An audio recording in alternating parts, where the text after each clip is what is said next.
საქართველოს მთავრობა ბაზარზე კონკურენტული გარემოს შექმნას ცდილობს. მცირე და წვრილი ბიზნესის განვითარების მიზნით საქართველოს ეკონომიკისა და მდგრადი განვითარების სამინისტრო საკანონმდებლო ბაზის შეცვლის ინიციატივით გამოვიდა. ახალი რეგულაციით განისაზღვრება პროცენტული ზღვარი, რომლის ზემოთაც ამა თუ იმ კომპანიას ბაზარზე გავლენის მოხდენის საშუალება არ მიეცემა. შემოდის ახალი პროცენტული განაყოფები. ერთ ეკონომიურ აგენტს შეუძლია მხოლოდ 40% საერთო ბაზრის წილს ფლობდეს.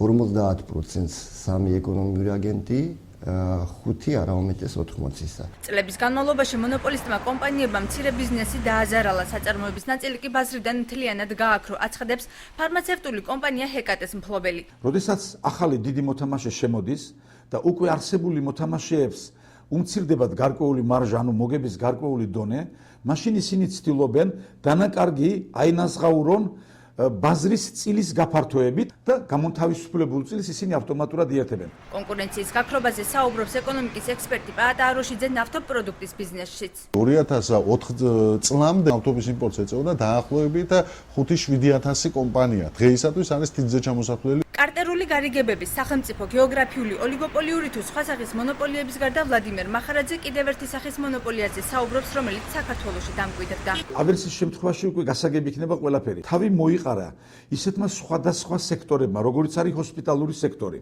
სადაზღვევო სექტორი, წამლის წარმოება, წამლის საბითუმო დისტრიბუცია და საცალო ვაჭრობა, შექმნა ისეთი მოჯადოებული წრე, რომლის მსგავსი მე მსოფლიოში არ მეგულება. სადაზღვევო კომპანიაში დაზღვეული ადამიანი ენიშნება ამავე სტრუქტურაში მომუშავე ექიმის მიერ, წამალი, რომელსაც ამზადებს ისევე სტრუქტურა და შეძენა ხდება ისევ ამ სტრუქტურის მიერ შექმნის საცალო ქსელში. თავისუფალი ვაჭრობისა და ჯანსაღი კონკურენციის პირობების შექმნა ქვეყანაში კონკურენციის სააგენტომ, ანუ იმ უწყებამ უნდა შეძლოს, რომლის ჩამოყალიბებასაც ახალი ინიციატივა გულისხმობს. ზღვრული ნორმის დარღვევის შემთხვევაში კომპანია წლიური ბრუნვის 10%-ით დაჯარიმდება. თავად სააგენტოს კი მაკონტროლებელი არ ჰყავს.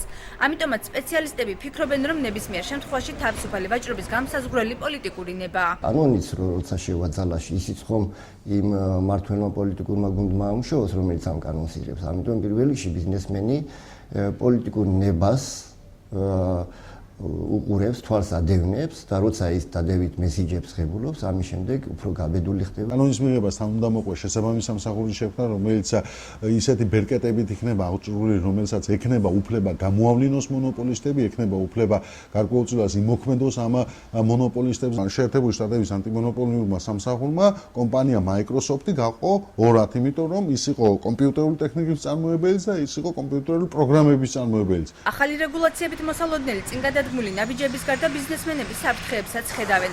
ვიდრე კანონპროექტს საბოლოო სახე მიეცემა, მეწარმეები რეკომენდაციებით გამოდიან. თუნდაც ის, რომ მარჟა გაზრდილია 40%-მდე, ესე იგი მონოპოლისტად ითვლება მხოლოდ 40%-ის შემდეგ, ეს ძალიან მაღალი ციფრია. იმიტომ რომ ორ კომპანიას ექნება ვთქვათ 80%, ასეთი ბრძოლა ფასის რეალურ შემცირებას არ გამოიწვევს. მე თავაზობ ხელისუფლებას. შემოღებული იქნეს სასიცოცხლოდ აუცილებელ და ესენციალურ წამლებზე ფასების სახელმწიფოებრივი რეგულირება.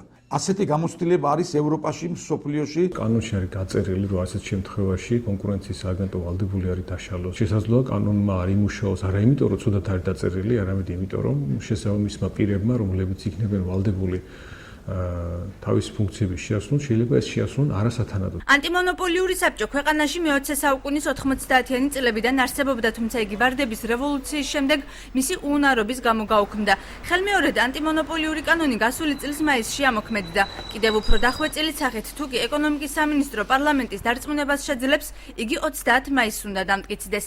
საზოგადოებას კონკურენციის სააგენტოს მაკონტროლებელ რგოლად არასამთავრობო სექტორი ესახება.